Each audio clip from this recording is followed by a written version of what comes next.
Bueno, pues en esta ocasión voy a aportar el sonido como percusión de la castañuela. Ya veis que he traído distintos modelos. Hay castañuelas que son muy pequeñas, que se denominan pulgaretas, porque se colocaban en el dedo pulgar, se hacían tocar así. Hay otras castañuelas que son bastante más grandes y que se suelen utilizar, por ejemplo, en bailes pues, más procesionales o bailes rituales.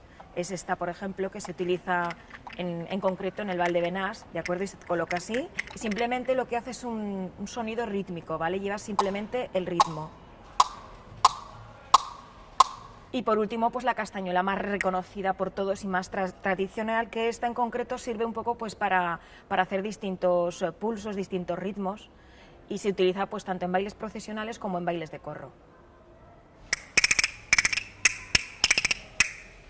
Hombre, pues lo interesante siempre en cualquier encuentro es el intercambio de músicas, de experiencias, y en este caso pues bueno, se intentaba poner en común la música vasca, la música aragonesa, músicas de un lado, músicas del otro, y bueno, está siendo muy interesante, claro.